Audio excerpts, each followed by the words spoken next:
My name is Hannah Clark, and I am 30 years old. My sister laughed when she took my office chair. Minutes later, her voice trembled on voicemail. I said calmly, "Did you enjoy Section 7? If you have ever felt betrayed by the people who should have been your biggest supporters, let me know where you are watching from." My father delivered his verdict, and the conference room became silent. The company's board members sat around the mahogany table. My sister Lauren looked smug next to my father, and I stood at the head of the room presenting my quarterly report. "Suspended," I repeated, to ensure I had heard right. "Until you apologize to your sister for undermining her authority," Dad continued, his voice carrying the tone he employed when he thought a decision had been made. 10 days without pay should allow you to ponder proper working behavior." Lauren adjusted the fancy blazer she purchased with her expense account and attempted to appear wounded. The endeavor could have been successful if I hadn't spent 28 years learning to read her expressions. Triumph shone through the artificial pain in her eyes. The incident that ignited the circus occurred 5 days prior. Lauren, our head of customer relations, had promised a major account that we could provide a customized software solution in 4 weeks. The actual timeline was at least 12 weeks, as she would have known if she had bothered to confer with me or anyone in the development department I had been running for 6 years. I'd emailed the client with the realistic schedule, copying my father as CEO and Lauren as a courtesy, professional, simple, and required to avoid a lawsuit when we failed to keep her absurd promise. Lauren stormed into my office, calling it sabotage. Now, here we were, with Dad taking her side because he always did. "All right," I said. Everyone appeared surprised by how simple my solution was. Dad was clearly prepared for an argument, having spent the morning mentally rehearsing his ideas about family loyalty and line of command. "That's it." Lauren could not keep the astonishment out of her voice. "You are not going to fight this. You want me suspended? I am suspended. You want an apology? You will get one." I gathered my presentation materials with steady hands. "Is there anything else, or can I go clean up my desk for the next 10 days? Dad frowned, clearly perturbed by my cooperation. "Well, expect you back on the 18th, ready to move forward professionally." I nodded and went out, ignoring Lauren's happy smile and the board members' uneasy shuffling after witnessing this family drama develop during what should have been a typical business meeting. For the past 6 years, my office had served as my sanctuary, floor-to-ceiling windows overlooking downtown Portland, and the walls displayed my Harvard degrees, as well as awards earned by the development department under my direction. One shelf was packed with photos of my staff celebrating new product releases. Another had prototypes of every project I had overseen from conception to completion. I had created something here. During my tenure, the development department tripled in size, and revenue for our division surged by 300%.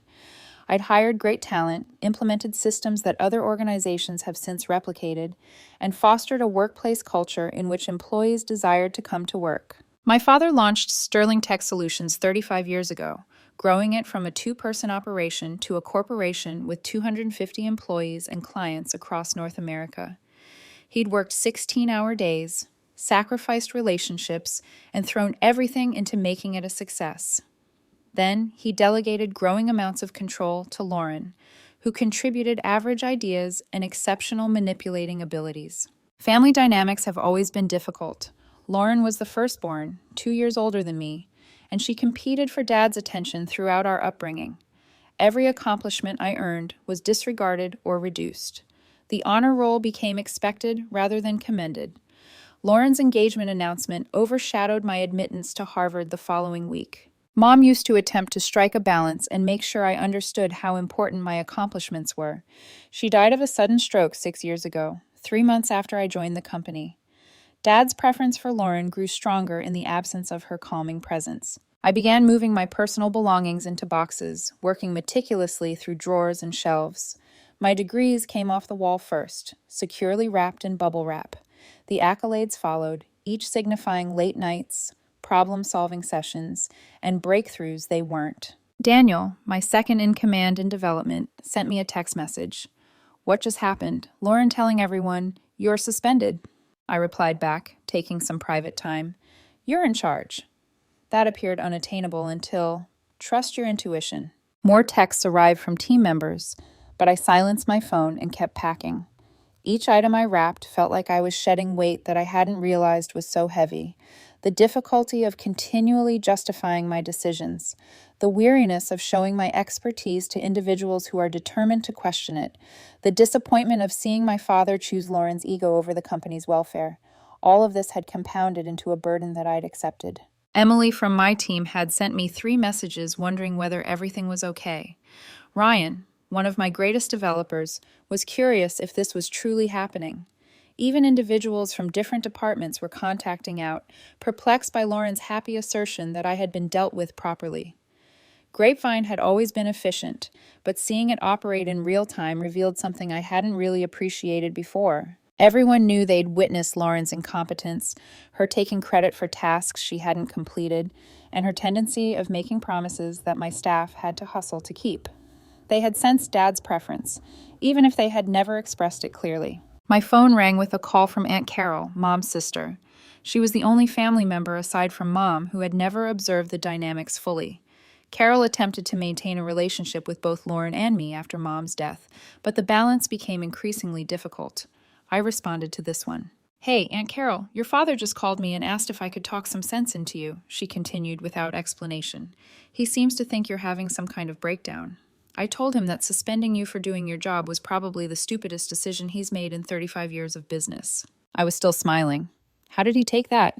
"About as well as you'd expect. He hung up on me." She sighed. "Are you okay, sweetheart?" "Honestly, I think I'm better than I've been in years." "Is that weird?" "Not even a little bit. I watched you try to earn his approval your entire childhood. I watched him dismiss every achievement and excuse every one of Lauren's failures. Your mother and I talked about it constantly. How concerned she was about both of you, you for never being enough and Lauren for never having to be. The validation hit me more than I had anticipated. Mom never told me anything about it. She didn't want you to feel forced to choose between admitting the problem and maintaining your relationship with your father. She hoped he would figure it out on his own." Carol's voice softened. "She'd be proud of you for walking away. She always said you were stronger than you knew." We talked for another 20 minutes, Carol filling in details regarding talks she had with Mom that I had no idea about. My mother had apparently been documenting the favoritism for years, keeping a journal of how Dad treated Lauren and me differently. She meant to confront him about it later, but the stroke came first. "Do you still have Mom's journals?" I asked you. "I do. She asked me to keep them safe. She told me someday you might need to know you weren't imagining things." Carol paused. "Do you want them?" "Yeah, I think I do." After we hung up, I sat in my empty office, reflecting on all the years Mom had quietly watched the imbalance, seen my pain, and recognized the harm, compensating by becoming my champion, applauding my attempted achievements when Dad refused, and listening to my complaints when I couldn't express them anywhere else. Losing her had removed the only barrier between me and the full extent of Dad's favoritism. The past 6 years without her had been increasingly difficult. Each episode became more distressing as there was no one left to validate my reality. The framed photo of my colleagues from last year's holiday party went into a box. The absurd "World's Okay Boss" mug I'd received as a prank gift was wrapped in tissue paper. Beneath a stack of technical documents, I discovered a card handed to me by the team 2 years ago when we met an impossible deadline. Inside, they'd all left personal messages thanking me for protecting them from unreasonable expectations and pushing for the resources they required. "You never throw us under the bus," Ryan wrote. "Even when it would be easier," Daniel had added. "Best boss I've ever had, you actually listen." Reading through those letters now that the office had been stripped and my work here was coming to an end, I realized I'd created something more precious than Dad probably imagined. Loyalty is earned via respect rather than demanded by hierarchy. A team that trusted me because I continually put their needs before my own. Professional relationships are built on skill and mutual support rather than favoritism and politics. Lauren had the title, the corner office she'd been hoping for, and Dad's unshakable backing. What she had never been able to establish was credibility with the folks who did the actual work. By late afternoon, my office was barren. 5 years of my work experience fit into 4 cardboard boxes and a rolling cart. I expected to be sad or angry, but instead a weird peace had crept over me.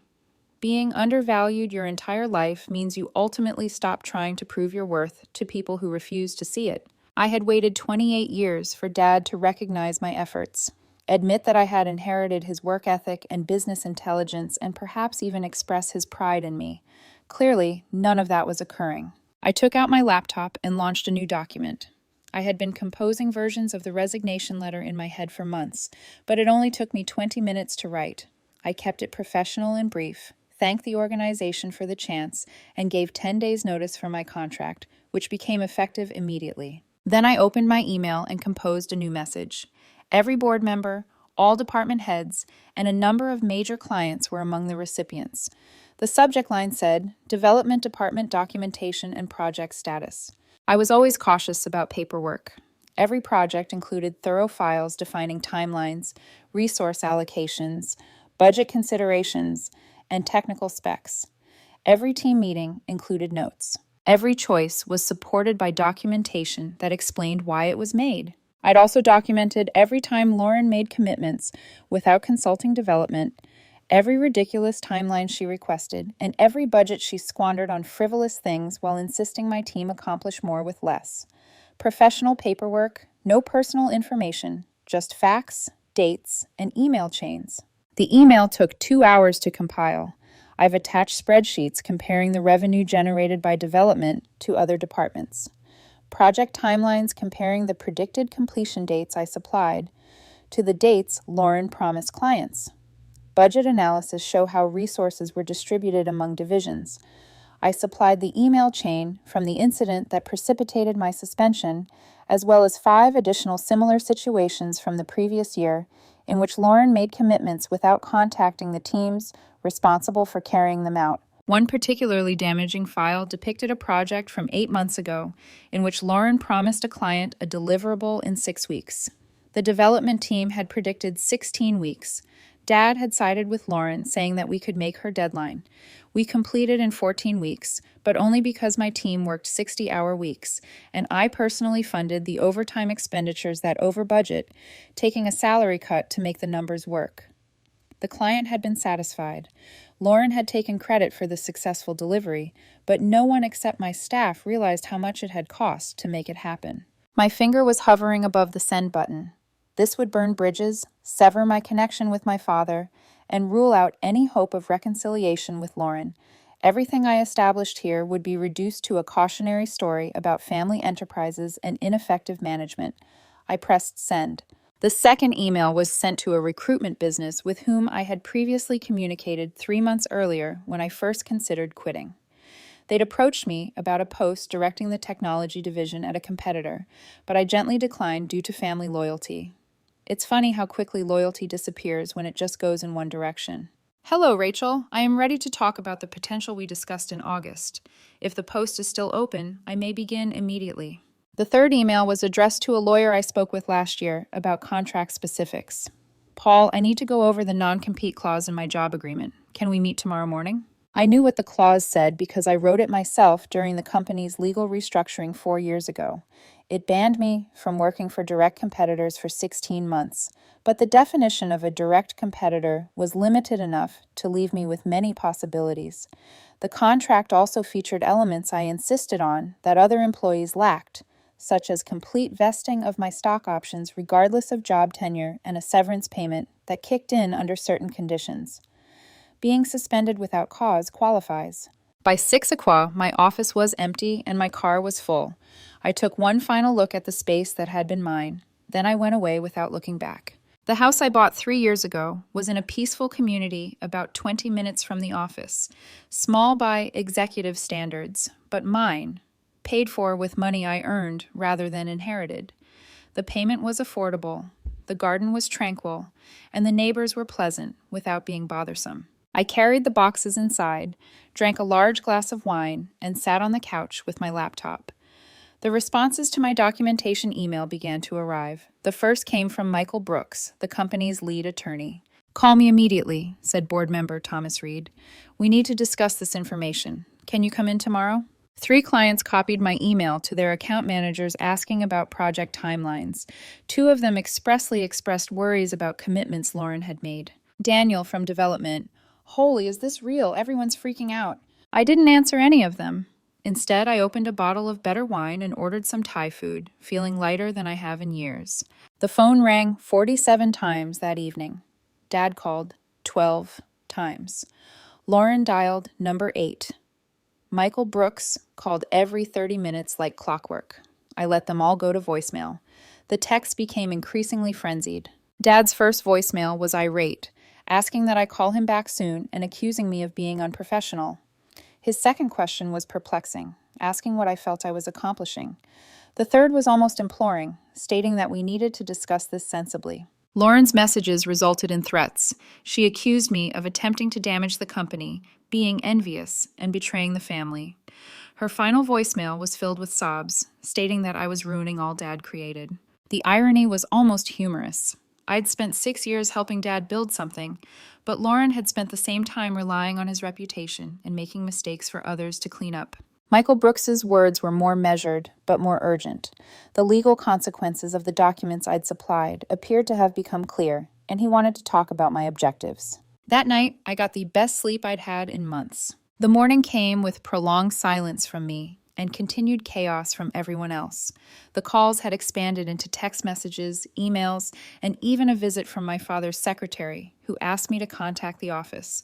I replied with one group text to Dad, Lauren, and Michael. Rachel from the recruitment business called at 7:30. I'll be in at 9 o'clock to collect my final belongings and submit formal paperwork. No discussion is required. The position is still open, and after seeing your portfolio, they want to fast-track the interview process. Can you meet with the CEO this afternoon? Absolutely. Paul, my lawyer, made the second call. Your non-compete is narrower than I remembered. You have options. Come by at 11 and we'll discuss strategy. No problem. I dressed carefully for the office, wearing a navy suit that exuded confidence without violence, professional, composed, and eager to close this chapter neatly. The parking lot was fuller than normal at 8:30 a.m. Apparently word had spread, and people wanted to see what happened next. I strolled through the foyer, head held high, carrying a leather portfolio with my resignation letter and numerous other documents Paul had produced, after I texted him about the situation last night. The executive floor was chaotic. Assistants crowded in corners, murmuring. Department heads stood at doorways, appearing anxious. Everyone seemed to be expecting an explosion. My former office door was open, and I could see Lauren seated at my desk, going through the drawers I'd already emptied. When I approached, she looked up, her expression changing from frustration to rage. You had no right to send that email, she added, getting up so rapidly that my former chair tumbled backward. You've made me look incompetent in front of everyone. The documentation speaks for itself, I said quietly without entering the office. I merely gave information on project schedules and resource allocation.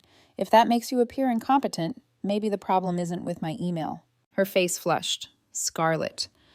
Dad's going to fire you for this. You've destroyed any chance of coming back. I'm not coming back, I said, holding up my portfolio. I'm here to make it official. Footsteps echoed down the corridor. Dad appeared with Michael Brooks close behind him. My father appeared to have aged 5 years overnight, with his face drawn and his suit rumpled in ways I had never seen before. My office now, he said. He turned without waiting for a reply. Actually, the conference room would be more appropriate, Michael Brooks explained gently. This has moved beyond family matters. The identical conference room, where I was suspended yesterday, suddenly had a completely different vibe. The board members were not present, but Michael had brought along a paralegal who set up a laptop to record the events. Before we begin, Michael cautiously stated, I need to clarify that this meeting is being documented for company policy regarding employment matters. Dad appeared to want to fight, but Michael's gaze stopped him. My father might run the company, but smart executives listen to their lawyers during potential legal situations, I replied, sliding the letter across the table to my father. I'm resigning effective immediately. Per Section 7 of my employment contract, suspension without documented cause triggers the severance provision. I'm also exercising my stock options per Section 12, which allows immediate vesting upon voluntary departure following disciplinary action deemed inappropriate by outside counsel. He had clearly read my contract and was aware of the specific sections I was addressing. You wrote those provisions yourself during the restructuring, Dad explained slowly, a realization dawning on his face. I did. At the time, you called me paranoid for including them. Turns out I was just prepared. Lauren had followed us to the conference room and was now standing in the doorway. This is blackmail. You're trying to extort the company. Exercising contractual rights is extortion? Michael inquired gently. These are provisions she negotiated in good faith 4 years ago, and the company agreed to them. How much? Dad's voice had become flat, the tone he used to calculate company losses. The severance package is 5 months' salary. The stock options are currently valued at approximately $400,000 based on yesterday's evaluation. I kept my voice level and professional. I'll also need my complete personnel file, documentation of all projects I led, and references from the 3 board members who served on the development of her site committee. And if we refuse, Lauren's fists were tightly clasped. Then I refer you to Section 19, which outlines the dispute resolution process.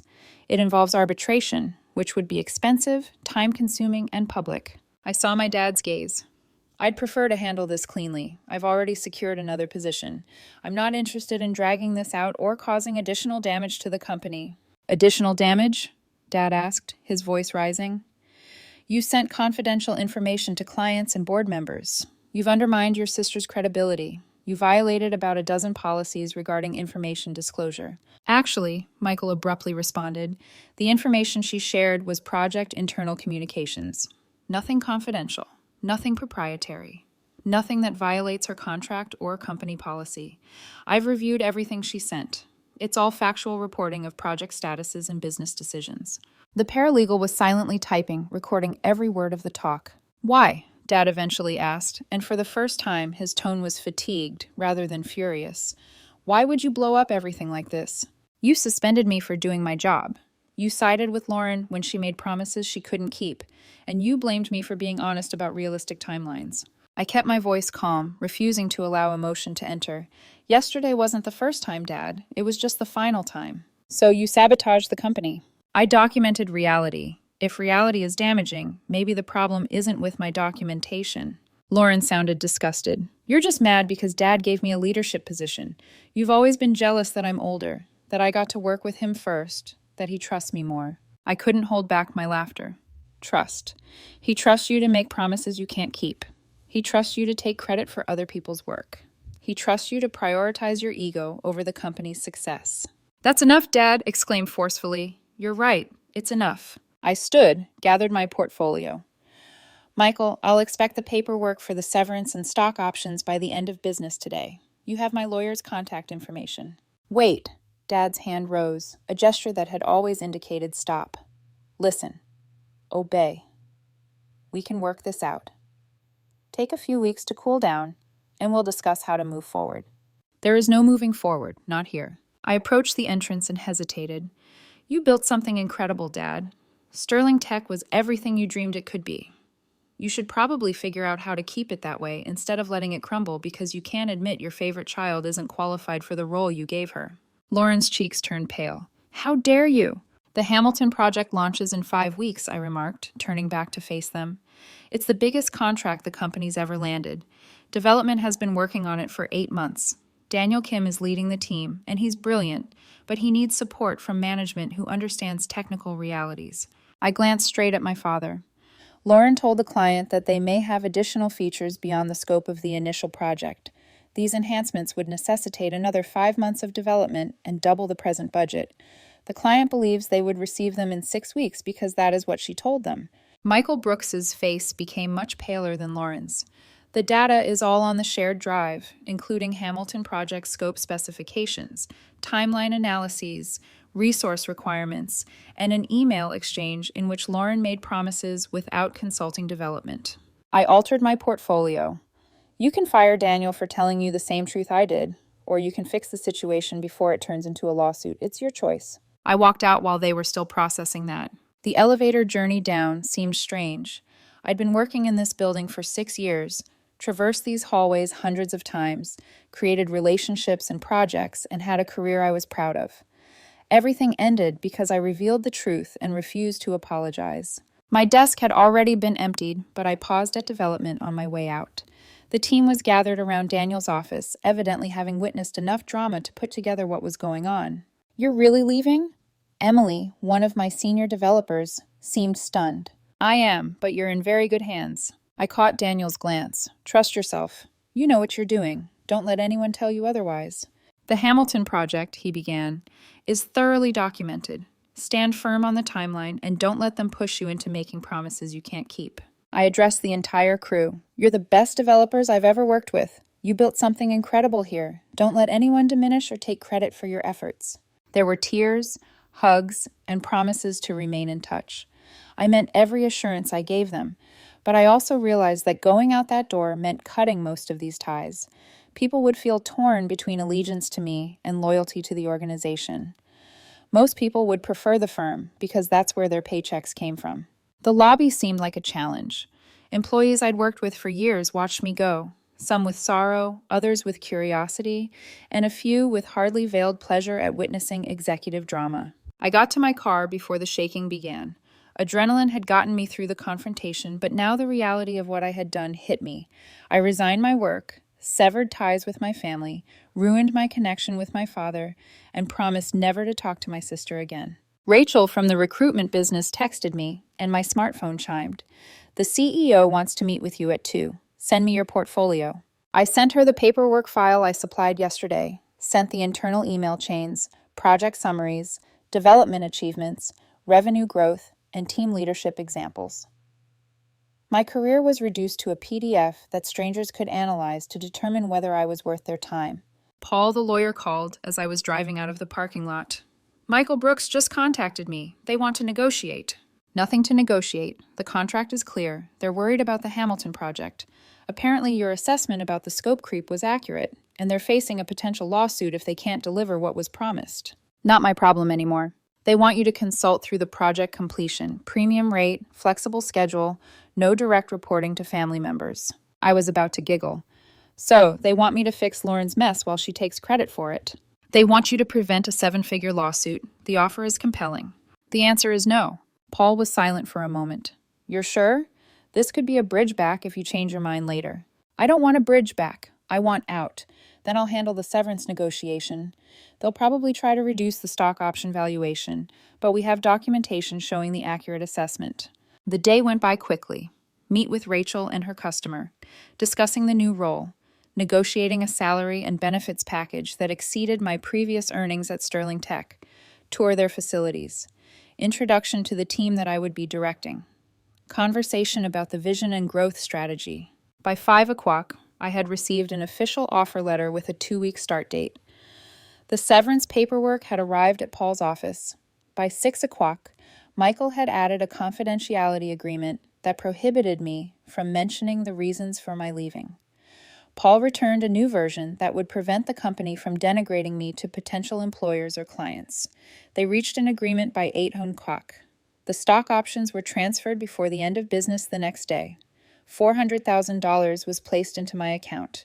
6 years of accumulating equity was suddenly liquidated. With the severance package, I had enough financial buffer to take my time adjusting to the new role without stress. Dad called once more that week. I let it go to voicemail. His message was brief. I don't understand why you're throwing everything away. Call me when you're ready to be reasonable. I removed it without replying. The Hamilton project collapsed just as I predicted. 3 weeks after I left, the client learned that the things Lauren had promised were not attainable within the initial timetable. They threatened legal action. Sterling Tech had to negotiate a settlement that included a partial refund and a 6-month extension of the deadline. Daniel called me amid the crisis and asked for advice. I talked him through the technical solutions, assisted him in preparing a presentation for the client, and guided him through unpleasant meetings with management. He handled it well, but the harm to Sterling Tech's reputation had already occurred. 2 board members have resigned. 3 clients transferred their business to competitors. The company's valuation decreased by 18%. Lauren was relegated from customer relations to special projects, a meaningless term that kept her on the payroll without granting her ability to make promises. Dad engaged an outside consultant to help revamp the management team. The consultant's report appears to include critical appraisals of nepotistic hiring practices and insufficient accountability mechanisms. I learned about this through professional networks and former colleagues who reached out despite the obvious awkwardness. The job and freedom should have been rewarding, but instead I felt sad. Sterling Tech had been something exceptional, and seeing it falter felt like losing a love that should have succeeded, but never did. My new position exceeded my expectations. The team was talented. The corporate leadership really listened to technical assessments, and nobody expected me to clean up the damage left by incompetent family members. 6 months in, we had launched 2 key products and signed contracts with 4 Fortune 500 businesses. I purchased a larger home, adopted a puppy, and began dating. Someone who worked in a completely different profession and had no link to technology or family turmoil. Life progressed in ways that seemed healthy and sustainable. Dad paid an unexpected visit to my house a year after I graduated from Sterling Tech. He seemed older, smaller, and degraded in ways unrelated to physical size. "Can I come in?" he inquired. When I opened the door, I contemplated saying no, but curiosity won. "Sure." We sat in my living room, awkward stillness between us. My dog, Cooper, a rescue mongrel, looked at Dad suspiciously before lying at my feet. "The company's struggling," Dad finally remarked. "We lost 2 more major clients last month.